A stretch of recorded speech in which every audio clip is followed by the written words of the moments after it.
What is up, guys? Fahir here from AwesomeTuts.com, and in this hopefully short video we're going to take a look at how can we move our character using the touch input controls for mobile devices. So I don't want to stall anymore, let us just dive right in. And here we are in this sample project. I have a simple scene with a background, the ground, and a zombie. By the way, you can download this project. Link is in the description below, along with all of these assets that I'm using here. So if I hit the play button now, we have here a zombie and he's animating. I can move him left and right using the keyboard controls, using the arrows and WASD keys. So if I go here in this script, this is what we have here. So this is the player walk script. You can inspect it. I'm not gonna go and talk what is happening right here. Basically, we have the code to move him left, the code to move him right, and the code to stop the movement. And we have here another script that is going to animate him. So you can inspect this. I was like, expect this. You can inspect this on your own when you download the project, because what we want to do now is go in the scripts folder, right click and create a new C# script. This one is going to be touch controls, and we are going to drag and drop the touch controls right here on our zombie. So let me just double click and open it in Visual Studio. Let me just tag the class here as always, because you know I like doing that. And the first thing that we are going to do is we are going to, well, get a reference to our player walk script, because we are going to use here move left and move right and stop in order to move left, right, and to stop our character. Because again, I said the code here for moving our player is inside of this script, and you can inspect it simply adding velocity to move left, that is negative velocity, and here we're adding positive velocity in order to move him left and right. And here I'm going to say private player walk, which I'm going to simply call player walk. Inside of the start function, we're going to say player walk is equal to, and we're going to get that as a component. So get component, player walk component. And voila, we are good to go. Now inside of the update function is where the magic will happen. We know that the update is called once per frame, which means 60 times in a second if we have 60 frames in a second. So here we are going to test if our input.touch count. You see here, the touch count is the number of touches. And you see here, guaranteed not to change through the frame. Now, what is this touch count? Well, first of all, we're gonna say here and test it if it's greater than 0. As you know, we can touch the screen on our mobile devices. So the touch count will tell us how many touches we currently have on the devices. I believe we can have up to 5 simultaneously, so at the same time, which means that we can touch with 5 fingers at the same time on the screen, and this right here will detect all those 5 touches. So we can have like the position of those touches. We can check their states, like if the touch has begun, ended, if it's stationary, if it's moved or canceled by the device. We will see that in a second. But here we are testing if our touch count is greater than 0. If it's true, that means we have at least 1 touch on the screen. So we are touching with at least 1 finger on the screen. Now we can get that touch by simply saying touch, and you can name it however you want to name it. So let's say we name it touch, very creative, I know. And it's going to be equal to input.getTouch, simple like that. Because here you see returns object represented status of a specific touch. And why here getTouch with an index? As I already said and explained a moment ago, we can touch the screen with 5 fingers at the same time. So saying getTouch an element at index 0, we are returning the touch that's at the, well, index 0, which is the first touch on the screen. Now this touch, we can say touch.position, so we can get the position of the touch, but this position is in screen coordinates because we are touching the phone. And in Unity, you see here our character, he is in world coordinates. So he is in the scene, and as you can see, he is in the scene, and here in the scene we have these world coordinates. These are Unity's world coordinates or world units. But if we say touch.position again, we are getting the screen coordinates, because there's a difference. We are touching the screen of our phone, so we're getting the screen coordinates.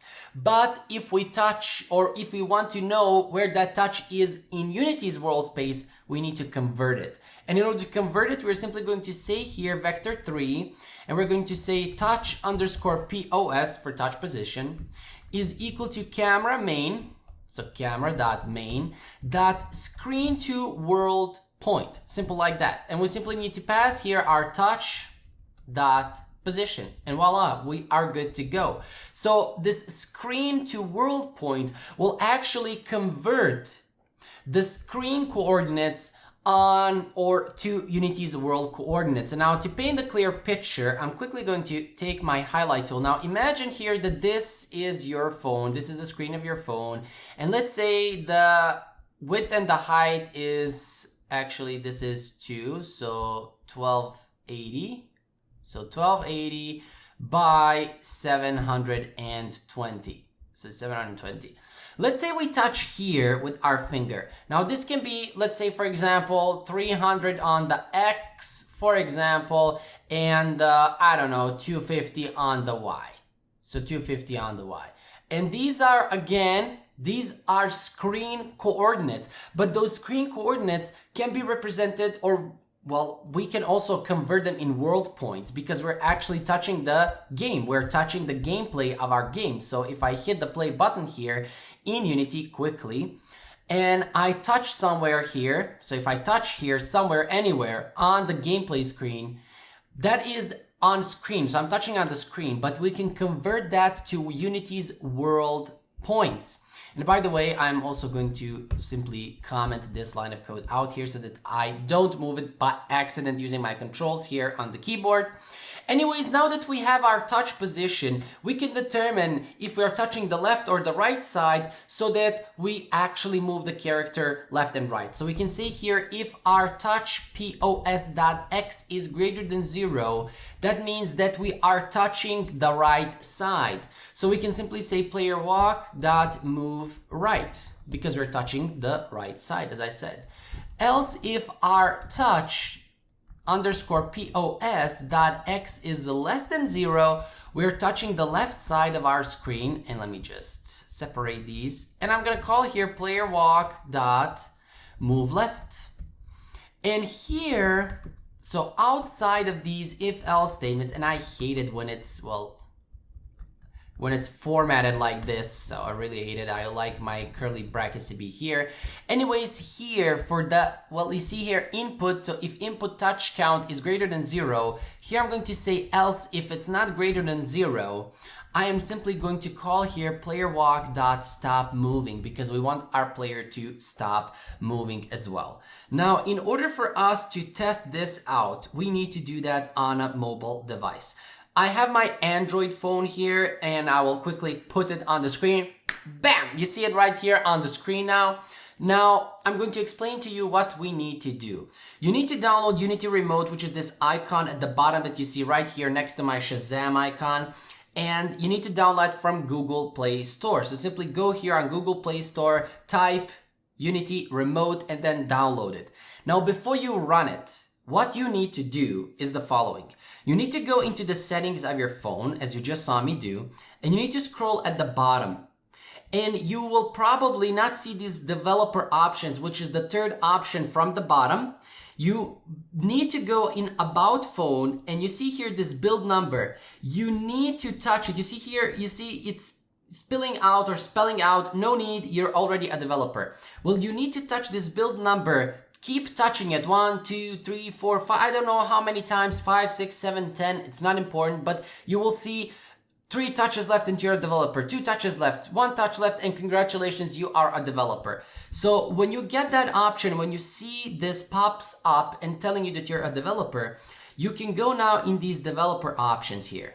So it's the third option from the bottom. So developer options, and what's important for you to do right here is that you need to enable this USB debugging. So you need to click here to make it enabled. And when you connect your USB with your phone, you need to see this right here. You need to see USB debugging connected. If you don't see that, this will not work. And the steps for doing that are as I just showed you. If you did not memorize it up until now, rewind the video and see for yourself. So you need to go again here. Actually, I'm in the developer options. You need to go in About Phone, click the build number, click it so many times until you see you're a developer, then go into developer options and enable developer options, or USB debugging, excuse me. So enable USB debugging so that when you see here USB debugging connected, you're good to go. So now that you have that, what you need to do is you need to run your Unity remote. Of course, before that, you need to go here under File. So File, Build Settings, and you need to select here Android. So simply select it, click on it. So simply click on it and click here Switch Platform. And you will wait a moment or two for the platform to switch. So simply select it and then switch the platform. You also need to go here under Edit and then Project Settings, and then you need to go under Editor. So again, it's Edit, Project Settings, and Editor. And right here now, in the Editor, Inspector now, so in the Inspector panel on my right side, for the device here, click on the drop-down list and click any Android device. It is by default here on None, so click on it and select any Android device. So if I hit the play button now, we should see the gameplay popping up on my Unity remote as you see right now. If it does not work right away, what you need to do, turn off Unity. So close it, right click and close Unity and open it again. But first of all, do the steps with the phone. Connect the phone with the USB. You do everything what I told you to do. Enable developer options, USB debugging, and click on Unity remote to open it, then open Unity and then run the game, because sometimes it does not work. I don't know why, don't ask me. I did not build this. I just know how to fix it. Anyways, now we see and we can move our character. Notice now I'm pressing, so I'm touching on the screen as you can see, but you can see on my Unity editor that this zombie is moving left and right. Voila. So this is how we can move our character by using the touch controls. Now, what is there else that we can do with these, well, touch controls? Well, as I already said, let me just go here and comment these lines of code out. What we can do, and I'm going to do it on the top, so right here, we can do something like this. So we can say here, if our input, so if our input dot get key, or actually input get touch, or touch count is greater than 0. So if the touch count is greater than 0, what we can do here, we can say for our int I, which is equal to 0, as long as I is less than our input dot touch count, I plus plus, and we can say something like print, and here we can say the position, so the position of the touch is, and we can say here plus, and I can say input touches, and I can pass here the index I. And actually we don't even need this if input touch count. I can simply say here for int I, which is equal to 0, as long as I is less than the input touch count, which is, again, I'm repeating, because we can touch the screen with up to 5 fingers. That's why we're using touch count. If it's greater than 1 or greater than 0, we have at least 1 touch, but it can be 1, 2, 3, 4, 5. So we can have 5 touches. Anyways, here we are going to print the touches and not the position of every touch. You see here, the touches at index I and its position. Now, if I go in Unity quickly and go in the console, let me just quickly clear the console. So I'm going to hit the play button. And notice I'm gonna try and touch it, but it will display it so many times. You see here I'm touching with, well, a couple of my fingers, that is. But as you can see here, let me just filter, you will see different positions. You see the position of this touch is 200 and 400. For this one is 800 and 500. This one 600, 500. This is telling you that we can have multiple touches because each of my fingers has a different position on the screen. Now, there are many uses for this. You can detect, for example, you can put some game where you need to, well, slice something with 2 fingers, for example. So you can say if input touch count is equal to 1 or greater than 1, then you can continue. If that is not the case, you will not continue, so on and so forth. Now we can also do this. We can say if our input, so if actually it's input dot touch count, if it's greater than 0, now what we can do here is we can get the touch. So we can say here touch t is equal to input get the touch at the element 0, and I've explained what this is. And we can say something like if our t dot phase, so if the phase of the touch is equal to touch phase began. What does this mean? This is when we first touch our screen. So this is the touch phase when it begins. And here I can simply say print, and I can say something like touch began, like this. We also have touch phase ended. So let me just quickly go here, ended. And we can say here ended. And we can also have moved. So here I'm going to say actually that moved, and here touch moving. And let me display this in the console now. So if I go here in Unity, I'm first going to demonstrate the touch end and begin. So if I touch anywhere now on the screen, notice what is going to be printed in the console. Let me just wait for my Unity remote to kick in on my phone. So clicking here, actually not moving, need to be steady with my fingers. So I'm touching here and then releasing. You see touch began, touch ended. I'm touching and holding, well actually I'm just moving now. I cannot make my finger to move, to hold actually. So clicking now, and let me just click and move slowly. So now when I'm moving, you see here touching and holding, and now I started moving and you see touch moving. And at the end when we release, touch ended. So what you can do with this is you can detect when the touch has begun, so just the beginning of the touch, or when the touch has ended, that is when you release the finger after you have touched. You can also detect when the touch is moving, so on and so forth. So all of that you can do with these, well, functions. That is it for this video, guys. Hopefully you loved the video. Again, you can download this project along with these assets, which are commercial free, by the way. You can use them in your own project. The zombie, the grounds, this background. So they're yours. Go crazy with it. I don't know what's going on. It's because it's late where I am, 10 p.m. and I'm a little bit tired, so I don't know what I'm rambling about. Anyways, you can download the full project with the source code so that you can expect it. Everything is on the link below along with the assets.